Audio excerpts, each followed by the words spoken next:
খুব অভিভূত কৰি তুলিছে আমাক প্ৰধানমন্ত্ৰী নৰেন্দ্ৰ মোদীদেৱে আজি যেতিয়া আহোম তথা অসমীয়াৰ শৌৰ্য বীৰ্য প্ৰজ্ঞা আৰু ইতিহাসৰ প্ৰতীকস্বৰূপ আমাৰ চাওফা তথা স্বৰ্গগত আমাৰ স্বৰ্গদেউসকল দা ডাঙৰীয়াসকল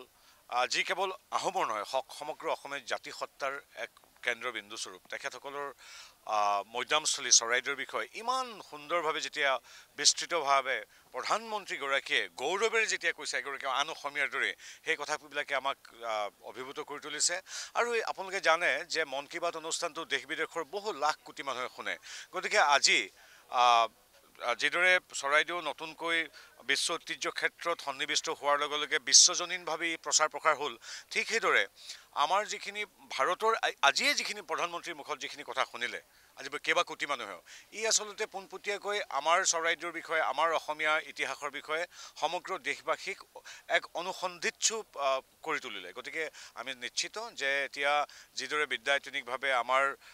ইতিহাসৰ বিষয়ে মানুহে জানিবলৈ বিচাৰিব ঠিক সেইদৰে চৰাইদেউকে ধৰি অসমৰ এই ইতিহাস প্ৰসিদ্ধ অঞ্চলবিলাকেও মানুহক আকৰ্ষণ কৰি টানি আনিব পুনৰবাৰ এই মন কী বাতত আমাৰ অসমৰ বিষয়ে কেইবাবাৰ উল্লেখ কৰিছে মেটছ অলিম্পিয়াডৰ অসমীয়া যুৱক ভাদুৰীৰ পৰা চৰাইদেউলৈকে আৰু তাৰ উপৰিও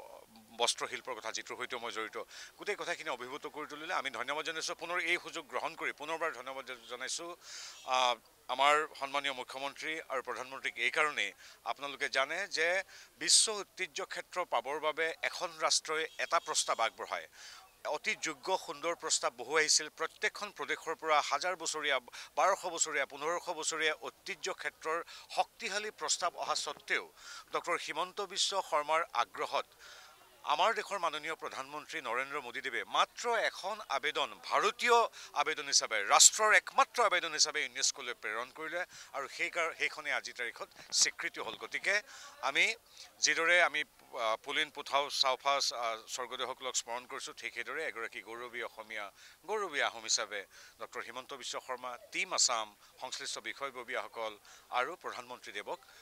গৌৰৱ আৰু কৃতজ্ঞতাৰে ধন্যবাদ জনাইছোঁ